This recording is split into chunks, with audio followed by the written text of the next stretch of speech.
दुख पीड़ा सब दी दे तू मिटा, ओ मेरे पिता, ओ मेरे पिता। मेरे अंदर का अहंकार मिटा। जब नाम की महिमा अंदर बस जाती है, फिर अंदर की पीड़ा सारी खत्म हो जाती है, दुख पीड़ा।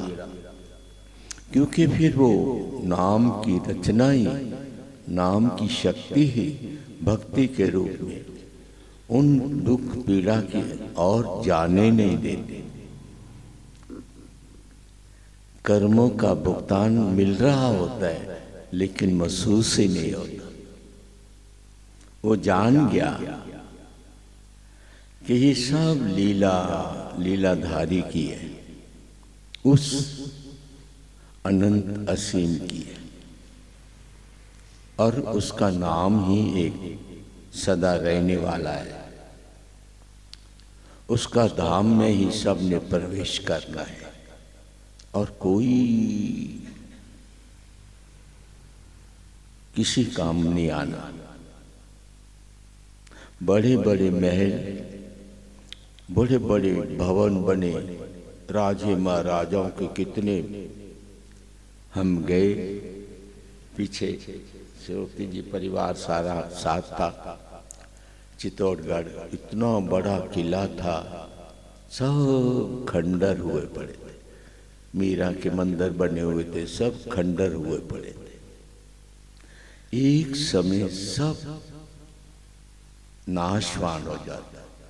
कितनी बुनियादें रख लो, वो सब एक दिन महल माड़ियां ये वो सब खंडर हो जाता है।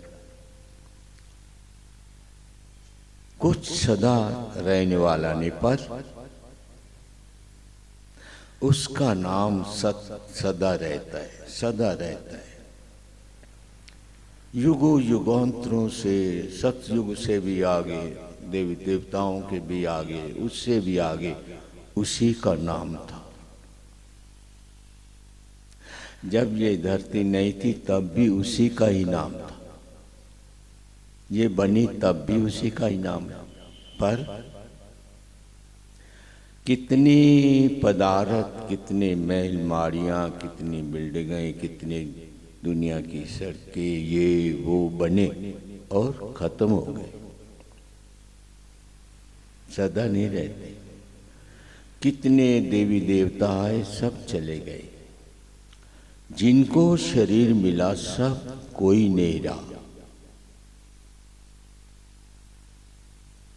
ये उसकी रचना है, यही उसका खेल तमाशा है। मृत्यु की गोद में सब चले गए, पर राम नाम सत्य है, राम नाम सत्य है। उसका नाम सदा रहने वाला है, और तुम उस सदा रहने वाले नाम की प्रार्थना करोगे तो आकाशों आकाश में भी वो सुनी जाएगी। कहीं भी कोई बैठा है, उसकी सच्चे मन से अगर तुमने प्रार्थना की और उसके कर्म ऐसे सुधरे हैं तो उसको वो फल मिल जाएगा। कर्मों की गति न्यारी है। यही उसका धाम क्या है? उसका धाम जहाँ आत्मा ने जाकर समाना है, जहाँ सूरज की किरण रात को अपने धाम में चली जाती है, मतलब सूरज में चली जाती है ना? सूरज निकलता है तो सारा संसार प्रकाशमय हो जाता है, और जो जो बढ़ता है जवानी में जाता है, फिर वैसे ही ढलना चले जाता है, ढलता ढलता ढलता फिर सुबह के जैसा सूरज बनकर वो सारी किरणों को अपने में समेट लेता है। ऐसे ही युगों युगांतरों के बाद सब प्राणी जाकर उसमें समा जाते हैं, लेकिन वो सत्य है, सदा रहने वाला। तेरा धाम सच्चा, तेरा नाम सच्चा, तू राम सच्चा, तेरा काम सच्चा। यही परमात्मा की रचना है।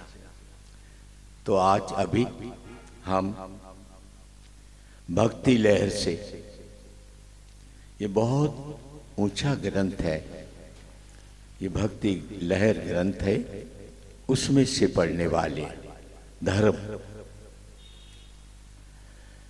सबको ये ग्रंथ अपने घरों में रखनी चाहिए। उस परमात्मा की प्रार्थना बहुत ऊंचियां हैं, ऊंची हैं। परमात्मा को ही पुकारा गया है इन ग्रंथों में, कोई कहानियां नहीं है। ये उत्तम ग्रंथ है और इस ग्रंथ का आज हम पढ़ने वाले हैं। 82 पेज है, 82 पेज है, सफ़ा है 82 और वर्णन है धर्म का। थोड़ा ध्यान से आज पढ़ना।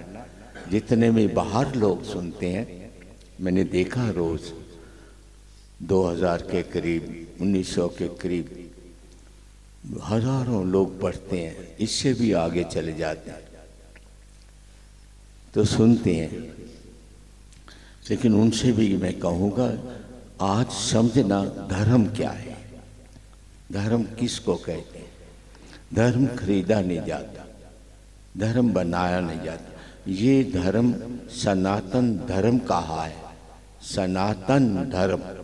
सनातन का धर्म का मतलब है, सनातन का मतलब ये नहीं कि तुमने ज्योति जगाई और आरती कर दी, ये सनातन नहीं, या पूजा मूर्ति की कर दी, ये सनातन नहीं।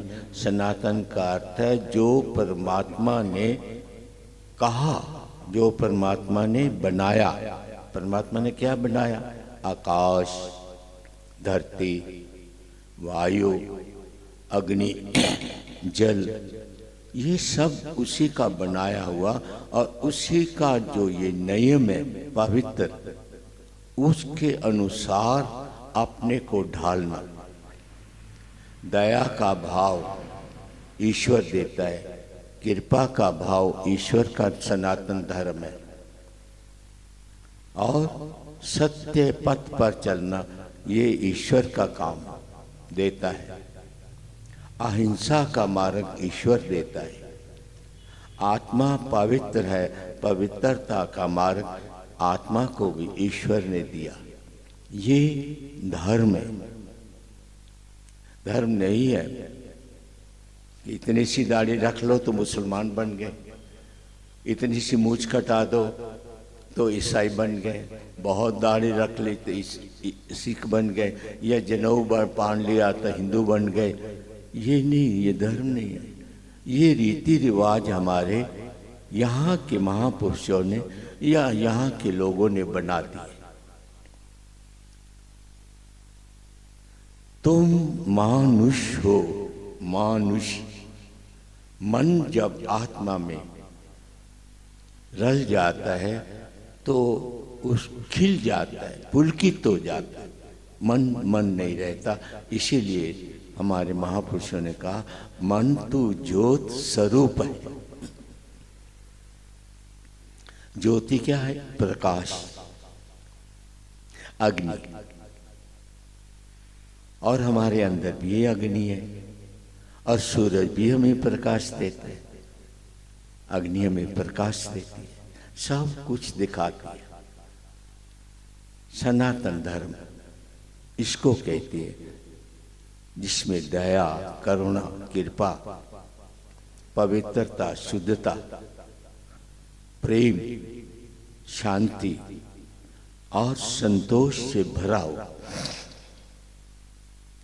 ये शक्तियां तुम्हारे अंदर हो, तो तुम उस सनातन, जिसको बहुत लोग पुरखों से कहते हैं, पुरखों से चला आया है, ये धर्म पुरखों से चला आया। पुरख कहाँ पुरख?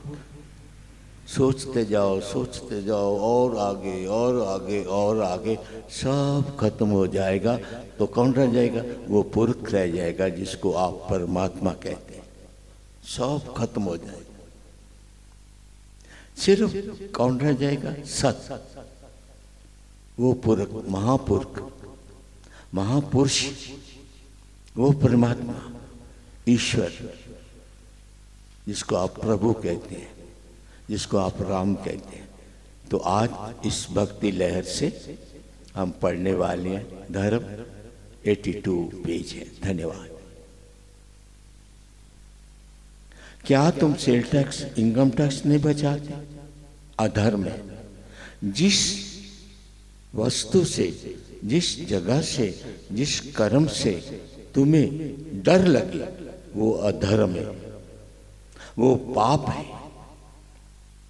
जिस चीज से तुम्हें डर लगे, पकड़ा जाऊंगा, ये करूंगा, हो जाएगा, ये हो जाएगा, तो वो तुम अधर्म कर रहे हो। और कोई है ऐसा जिसको डर नहीं लगता? सबसे पहले तो मौत को से भी डर लगता है, लेकिन संत मौत को अपना प्रेमी मान लेते हैं। उनको पता है कि मौत आनी है, लेकिन मौत से खेलते हैं कि तू आ जा, तू आ जा। निष्काम के बहुत ग्रंथों में एक में लिखा है, मौत तू मेरी प्रेम का जन्म जन्म के साथ। जब पैदा होता है तो लोग आशीर्वाद देने आते हैं, तो कहते हैं उम्र दराज हो, लंबी उम्र हो, चिर जीवे। लेकिन इशारा क्या होता है उसमें कि मौत आज से तेरे साथ है। मौत जो तेरे है अभी तेरे साथ आ गई है, ये आनी ही है और पूरे साथ चलेगी। संत जानता है कि बचपन मर गया, जवानी मर गई और अब बुढ़ापा आ गया। तो बुढ़ापे के बाद तो मेरी इस काया को अग्नि में अग्नि बनकर जलना है और लपटें निकलेंगी आकाश की और सूरज की तरफ बढ़ेंगी। और जो कुकर्मी है वो राख बनकर, खाक बनकर यहीं पड़ा रहेगा और उड़ेगी, लोगों को नुकसान देगी। ये अधर्म है। इतने मुर्गे खाते हैं, इतने मांस खाते हैं, इतने बकरे काटते हैं, बकरियां काटते हैं, खाते हैं, मांस ही मांस को खा रहा है और फिर कहते हैं हम धर्म को मानते हैं। सुबह अंडों का नाश्ता करके मांस खाकर गुरुद्वारे, मंदिर, मस्जिद में जाते हो, फिर कहते हो हम धर्म कमाते हैं। कहाँ का धर्म? जीव हत्या करके उसको भून कर खा रहे हो और फिर कहते हो हम धर्म कमाते हैं। कहाँ दया आपके अंदर आएगी? कहाँ कृपा तुम्हारे अंदर आएगी? कहाँ करुणा ईश्वर की तुम्हारे अंदर आएगी? वो भी खून, तुम भी खून, उसकी भी हड्डियाँ, तुम्हारे भी हड्डियाँ, तुम्हारी भी चमड़ी, उसकी भी चमड़ी, उसकी देखी आंखें देखती हैं, उसके कान सुनते हैं, तुम्हारे भी कान सुनते हैं, तुम्हारा भी मुंह बोलता है, उसका भी मुंह बोलता है। तुम्हारे और उसमें इतना ही अंतर है, तुम्हें बुद्धि, ज्ञान, विवेक, दुख सुख बांटने की शक्ति ईश्वर ने मनुष्य को दी, पक्षियों को नहीं, ज्ञान नहीं दिया, दुख सुख बांटने की शक्ति नहीं दी। पीड़ा उनको भी होती है, पीड़ा तुमको ही होती है, दुख उनको भी होता है, दुख उनको भी होता है, और तुम उन पे जुल्म करते हो और कहते हो हम खुदा की इबादत करते। नहीं, ऐसा नहीं हो सकता। ये गहरा अज्ञान का अंधकार है। इतने गहरे अंधकार में तुम जीते हो, कितने कितने कितने करोड़ों जन्म लेकर भी अंधकार में अभी भी पड़े हो। आओ उस प्रकाश की ओर आओ। मानव हो, मानव बनो, धर्म का सार समझो। दया धर्म का मूल है। मूल जो है, तत्व ज्ञान जो है, सार जो है, वो दया। पशु पे भी, कुत्ते पे भी, पक्षी पे भी, दूसरों पे भी, अपने भी दया करो। अपने शरीर को सताते हो और कहते हो मैं परमात्मा की इबादत कर रहा हूँ, प्रार्थना कर रहा हूँ, एक टांग पे खड़े होकर अपने शरीर को सताते हो। बच्चा कोई गलती करता है तो बच्चे के थप्पड़ मारते हो। ये धर्म नहीं, ये अधर्म है। और कर्म का फल पता कैसे मिलता है? एक क्लर्क ऑफिस में गया, उसके अफसर ने बुलाया उसे और बड़ा डांटा, ये नहीं किया, ये नहीं किया, ये नहीं किया, काफी उसकी बेइज्जती की। उसमें गुस्सा भरा हुआ था। और एक उसी कॉलोनी में दोनों रहते थे, एक ही।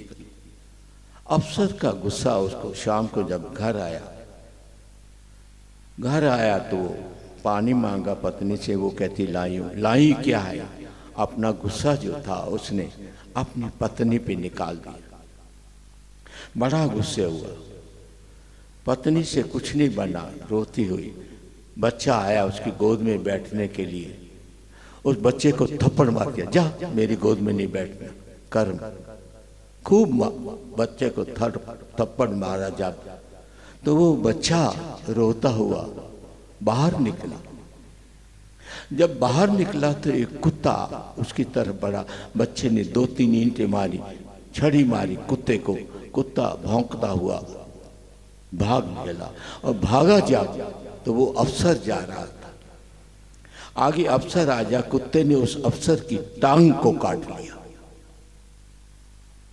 उसकी टांग को काट लिया। और अफसर रोता हुआ चिल्लाता हुआ, कुत्ते ने काट लिया, कुत्ते ने काट लिया। उसको अपने कर्म की सजा मिल गई। उस अफसर को कुत्ते ने काट कर उसके कर्म की, सुबह जो नाराज हो रहा था उसकी सजा दे दी। और उस आदमी को सजा, जिसने पत्नी को डांटा था, रात को नींद नहीं आई, तड़प रहा है, ये क्या किया मैंने। और मां रो रही है, मैंने अपने बच्चे को क्यों करा। वो अपने कर्म पे पछता रही है। कर्मों का फल मिलता है, इसलिए धर्म की राह पर चलोगे तो अच्छे कर्म करोगे, शुभ कर्म करोगे, नेक कर्म करोगे। अपना कमीज भी उतार कर नंगे बदन को पहना दोगे। कल जैसे मैंने कहा था कि उस गरीब कुटिया में रहने वाले आदमी को जब पता चला कि मेरे कुटिया में संत आ रहे हैं, तो उसने फटी हुई कमीज उतारी और उसके लिए बिछा दी। ऐसे शुभ कर्म फिर तुम्हारे अंदर जागेंगे। इसको कहते हैं धर्म। अपना लुटा देना, अपना लुटा देना अपने पास नहीं, क्योंकि तुम्हारा है ही नहीं, तुम्हारा कुछ नहीं। तुम्हारा शरीर भी तुम्हारा कहना नहीं मानता है। कोई कहता है मुझे बुखार हो जाए, पर होता है। कोई कहता है मेरी हड्डी टूट जाए, टूट जाती है। कोई कहता है मेरी आंखें खराब हो जाए, हो जाती हैं। शरीर का अंग तुम्हारा कहना नहीं मानता। कोई कहता है मेरे शरीर में खारिश हो जाए, हो जाती है। कर्मों का भुगतान करना है अगर धर्म के कर्म करोगे। धर्म ये नहीं है कि तुमने बड़ा दान कर दिया। दान वो है जो झुक कर देता है, प्रेम से देता है।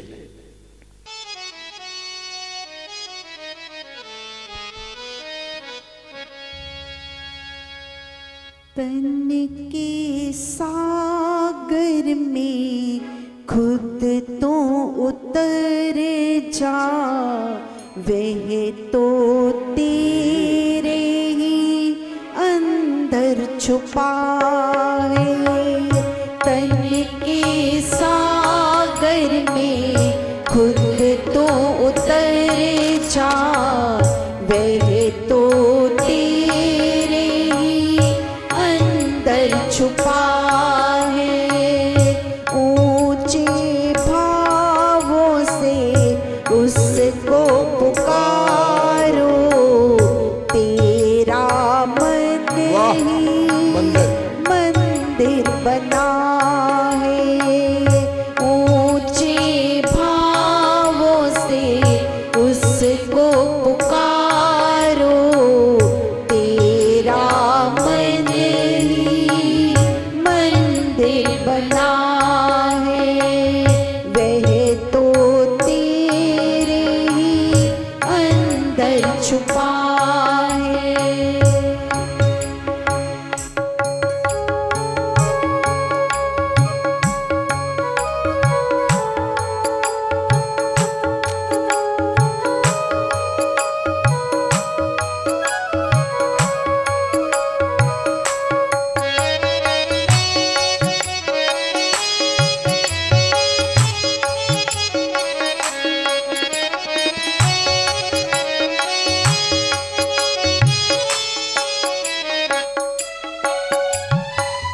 जितना डूबोगे पाओगे मोती, जितना डूबोगे पाओगे मोती। उसकी कृपा भी उतनी ही होगी, उसकी कृपा भी उतनी ही होगी। कृपा उसकी तो हर वक्त होती, सांसों में जीवन दे रहा है। कृपा उसकी तो हर वक्त होती, सांसों में जीवन दे रहा है। तन के सागर में खुद तो उतर जा, वह तो तेरे ही अंदर छुपा है।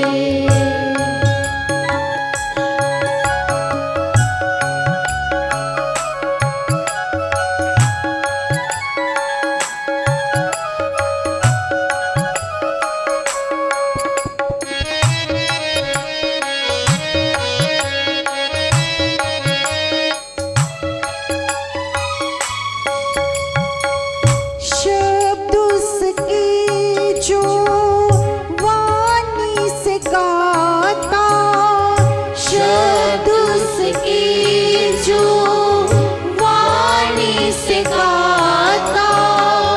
उसको अमृत के रस है पिलाता, उसको अमृत के रस है पिलाता। तू उसका ही बन जा पुजारी, जिसके रहम से सब मिल रहा है। तू उसका ही बन जा पुजारी, जिसके रहम से सब मिल रहा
अवतार हुए, भील राज को अपने गले लगा लिया और उस वक्त भरत साथ थे,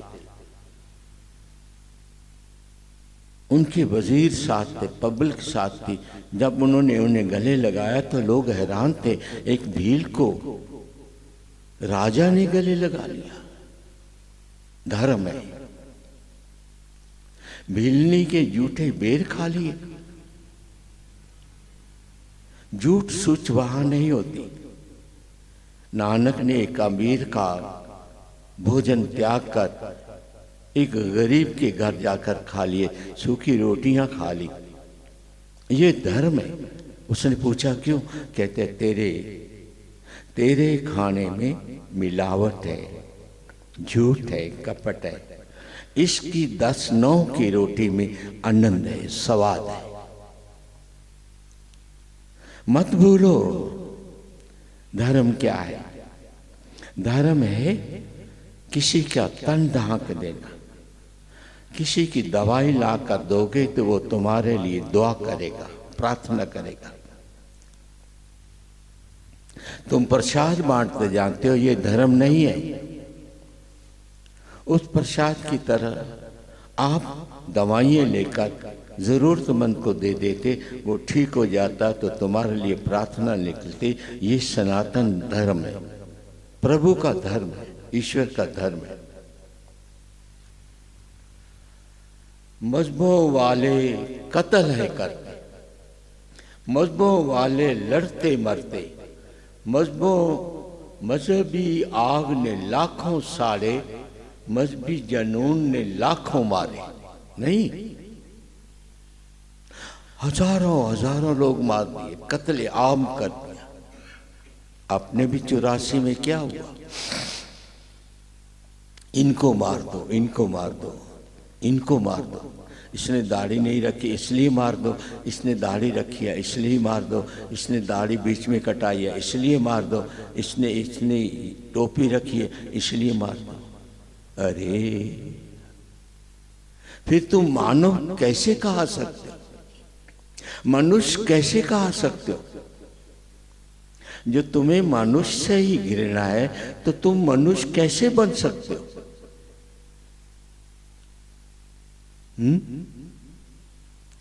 धर्म की एक लकीर को किसी ने जाना? नहीं जाना। मेरे पास एक संत आए, उनके शिष्य भी साथ थे, बहुत सालों की बात है। मन कहने लगे आप किसको मानते हैं?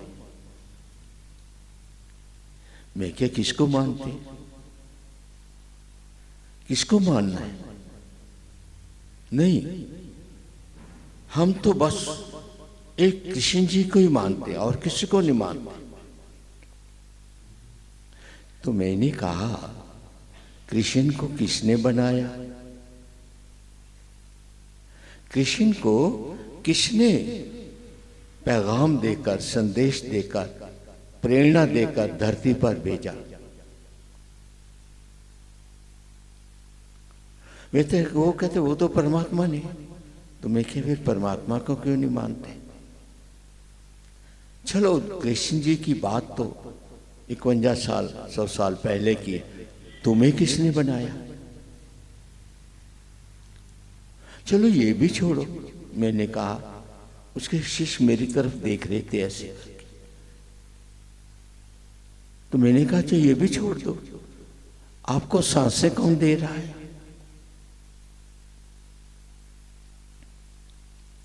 और सांसों में प्राण डाले हुए जो तुम्हें नजर नहीं आते। मैं कि ये भी छोड़ दो महाराज, तुम जब पैदा हुए थे कितने थे? कहते मैं तो छोटा था, होगा मुझे नहीं पता। मैं कि जब 3 साल के हुए तो पता चला? कहते हाँ। मैं कि जब पैदा हुए थे तो चल सकते थे? कहते नहीं। तो 3 साल के बाद आपको चलना किसने सिखाया? मैंने कहा चलो ये छोड़ो, जवानी किसने? तुम्हारा 18 इंच का शरीर था, ये 5 फुट का किसने कर दिया? माँ बाप ने खींचा था तुम्हें? कहते नहीं। कृष्ण ने खींचा था? कहते नहीं। किसी संत ने खींचा था, कहते नहीं तो तुम्हारा ये कद कैसे बढ़ा? परमात्मा ने बढ़ा दिया। तो फिर उस परमात्मा को क्यों नहीं मानते जिसने तुम्हारी इतना बड़ा शरीर बना दिया है? कृष्ण तो आज धरती पर नहीं है, वो तो समा गए, उस परमात्मा में समा गए। कहते भाई तुम किसको मानते हो? मैं क्या उसको मानता हूं जिसने मेरी काया रची, जो मुझे पल पल में साथ है, जो मुझे पल पल में सांसें दे रहा है, जो मुझे देखने की, सुनने की, चलने की, बोलने की शक्ति दे रहा है। और तो और जो मैं खाता हूँ कैसे पच जाता है मुझे नहीं पता, और उस पाचन में से खून बनाता है, हड्डियां बनाता है, चमड़ी बनाता है, चमड़ी में करोड़ों करोड़ों छेद कर दिए जहाँ से पसीना निकलता है। मैं उस परवरदिगार को जो मेरे ज्ञान, बुद्धि, विवेक से परे है, मैं उसी की सत्ता में सदा हर वक्त रहता हूं।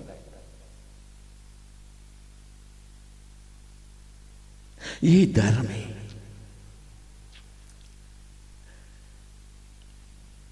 ये अधर्म कहते हैं। मंदिरों में जाता हूं कभी कभी तो कहते हैं धर्म की जय हो, अधर्म का नाश हो। आज मैं सारे दुनिया के पुजारियों को कह रहा हूं, संतों को भी कह रहा हूं, ये कहना बंद करो अधर्म का नाश हो, क्योंकि सब अधर्मी है। झूठ सब बोलते हैं, बेईमानी सब करते हैं, लोगों को झूठे रास्तों पर सब चलाते हैं। अधर्म का नाश हो तो तुम्हारा ही नाश होगा ना, और किसका नाश होगा? क्या तुम सेल टैक्स, इनकम टैक्स नहीं बचाते? अधर्म है। जिस वस्तु से, जिस जगह से, जिस कर्म से तुम्हें डर लगे वो अधर्म है, वो पाप है।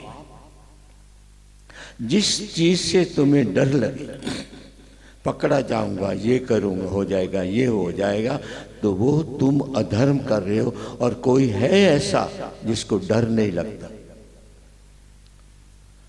सबसे पहले तो मौत को से भी डर लगता है, लेकिन संत मौत को अपना प्रेमी मान लेते हैं।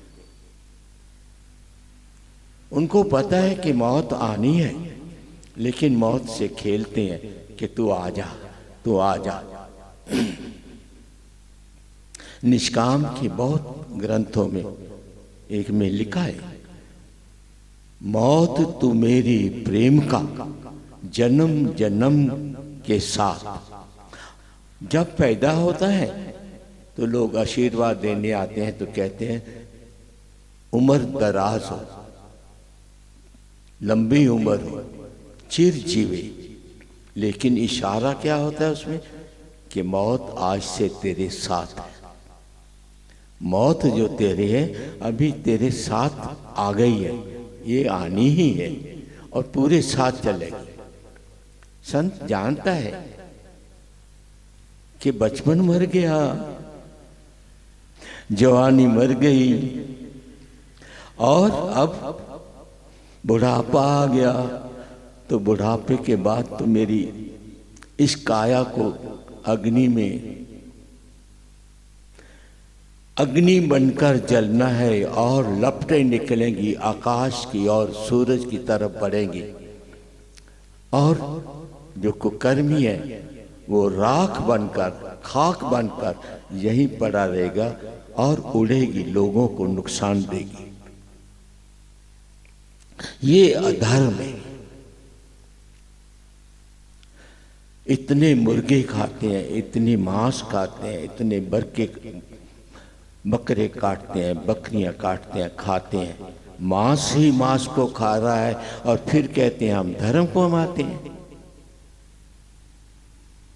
सुबह अंडों का नाश्ता करके मांस खाकर गुरुद्वारे, मंदिर, मस्जिद में जाते हो, फिर कहते हो हम धर्म कमाते हैं। कहाँ का धर्म? जीव हत्या करके उसको भून कर खा रहे हो और फिर कहते हो हम धर्म कमाते हैं। कहाँ दया आपके अंदर आएगी, कहाँ कृपा तुम्हारे अंदर आएगी, कहाँ करुणा ईश्वर की तुम्हारे अंदर आएगी। वो भी खून, तुम भी खून, उसकी भी हड्डियाँ, तुम्हारे भी हड्डियाँ, तुम्हारी भी चमड़ी, उसकी भी चमड़ी, उसकी देखी आंखें देखती हैं, उसके कान सुनते हैं, तुम्हारे भी कान सुनते हैं, तुम्हारा भी मुंह बोलता है, उसका भी मुंह बोलता है। तुम्हारे और उसमें इतना ही अंतर है, तुम्हें बुद्धि, ज्ञान, विवेक, दुख सुख बांटने की शक्ति ईश्वर ने मनुष्य को दी और उन पशु पक्षियों को नहीं, ज्ञान नहीं दिया, दुख सुख बांटने की शक्ति नहीं दी। पीड़ा उनको भी होती है, पीड़ा तुमको ही होती है, दुख उनको भी होता है, दुख उनको भी होता है, और तुम उन पे जुल्म करते हो और कहते हो हम खुदा की इबादत करते। नहीं, ऐसा नहीं हो सकता। ये गहरा अज्ञान का अंधकार है। इतने गहरे अंधकार में तुम जीते हो, कितने कितने कितने करोड़ों जन्म लेकर भी अंधकार में अभी भी पड़े हो। आओ उस प्रकाश की ओर आओ, मानव हो, मानव बनो, धर्म का सार समझो। दया धर्म का मूल है। मूल जो है, तत्व ज्ञान जो है, सार जो है, वो दया। पशु पे भी, कुत्ते पे भी, पक्षी पे भी, दूसरों पे भी, अपने भी दया करो। अपने शरीर को सताते हो और कहते हो मैं परमात्मा की इबादत कर रहा हूं, प्रार्थना कर रहा हूं। एक टांग पे खड़े होकर अपने शरीर को सताते हो। बच्चा कोई गलती करता तो बच्चे के थप्पड़ मारते हो। ये धर्म नहीं, ये अधर्म है। और कर्म का फल पता कैसे मिलता है? एक क्लर्क ऑफिस में गया, उसके अफसर ने बुलाया उसे और बड़ा डांटा, ये नहीं किया, ये नहीं किया, ये नहीं किया। काफी उसकी बेइज्जती की, उसमें गुस्सा भरा हुआ था। और एक उसी कॉलोनी में दोनों रहते थे, एक ही। अफसर का गुस्सा उसको, शाम को जब घर आया तो पानी मांगा पत्नी से। वो कहती लाई हूं। लाई क्या है? अपना गुस्सा जो था उसने अपनी पत्नी पे निकाल दिया। बड़ा गुस्से हुआ, पत्नी से कुछ नहीं बना, रोती हुई। बच्चा आया उसकी गोद में बैठने के लिए, उस बच्चे को थप्पड़ मार दिया, जा मेरी गोद में नहीं बैठना। कर्म खूब बच्चे को थप्पड़ मारा। जब तो वो बच्चा रोता हुआ बाहर निकला। जब बाहर निकला तो एक कुत्ता उसकी तरफ बढ़ा। बच्चे ने 2-3 ईंटें मारी, छड़ी मारी कुत्ते को। कुत्ता भौंकता हुआ भाग निकला और भागा जा तो वो अफसर जा रहा था। आगे अफसर आ जा, कुत्ते ने उस अफसर की टांग को काट लिया, उसकी टांग को काट लिया। और अफसर रोता हुआ चिल्लाता हुआ, कुत्ते ने काट लिया, कुत्ते ने काट लिया। उसको अपने कर्म की सजा मिल गई। उस अफसर को कुत्ते ने काट कर उसके कर्म की सुबह जो नाराज हो रहा था उसकी सजा दे दी। और उस आदमी को सजा जिसने पत्नी को डांटा था, रात को नींद नहीं आई, तड़प रहा है, ये क्या किया मैंने। और मां रो रही है, मैंने अपने बच्चे को क्यों करा। वो अपने कर्म पे पछता रही है। कर्मों का फल मिलता है, इसलिए धर्म की राह पर चलोगे तो अच्छे कर्म करोगे, शुभ कर्म करोगे, नेक कर्म करोगे। अपना कमीज भी उतार कर नंगे बदन को पहना दोगे। कल जैसे मैंने कहा था कि उस गरीब कुटिया में रहने वाले आदमी को जब पता चला कि मेरे कुटिया में संत आ रहे हैं, तो उसने फटी हुई कमीज उतारी और उसके लिए बिछा दी। ऐसे शुभ कर्म फिर तुम्हारे अंदर जागेंगे। इसको कहते हैं धर्म। अपना लुटा देना, अपना लुटा देना, अपने पास नहीं, क्योंकि तुम्हारा है ही नहीं, तुम्हारा कुछ नहीं। तुम्हारा शरीर भी तुम्हारा कहना नहीं मानता। मानता है?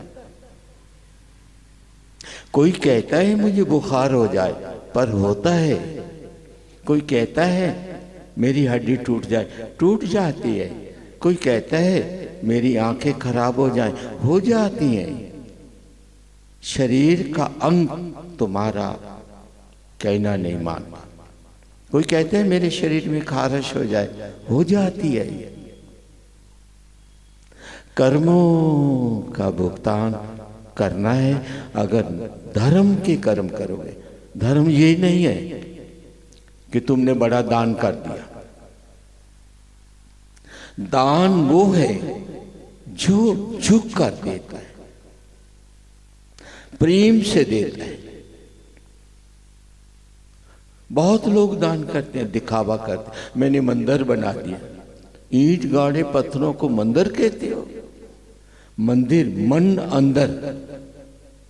मंदिर का अर्थ समझो। मन के अंदर जो आत्मा है, मूर्ति रूपी आत्मा, जो इस शरीर रूपी मंदिर को चलाती है, दिखाती है, बुलाती है, कराती है।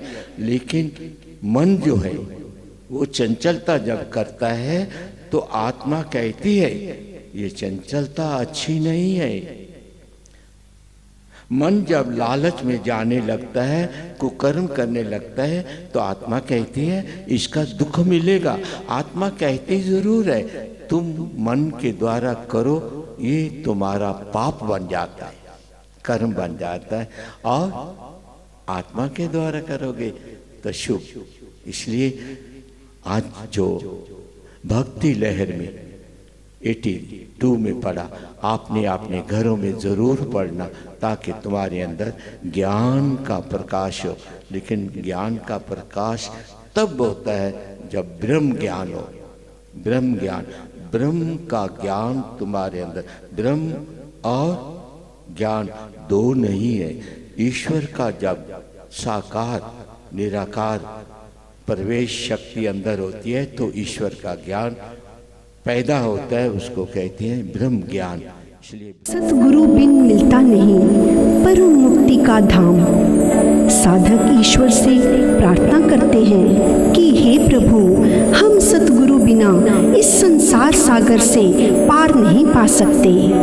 उनकी प्रार्थना सुनकर परमात्मा अपने पद का ज्ञान देने के लिए उनके हृदय में अपनी भक्ति की ज्योति प्रज्वलित करने के लिए समय समय पर संतों, महात्माओं और गुरुजनों को भेजता है। परमात्मा की ही वाणी से, गुरुजनों की अवतरित कलम से ग्रंथों की रचना होती है, जो भक्तों के हृदयों को युगों युगों तक आनंद शांति प्रदान करती है और अज्ञान के अंधकार से निकालकर ज्ञान के प्रकाश में ले जाती है। ये है स्वामी निष्काम जी द्वारा रचित ग्रंथ, जिनका एक एक शब्द मानवता को कर्म कांडों के जाल से निकालकर प्रेम, शांति, आनंद और सत्य के मार्ग पर ले जाता है।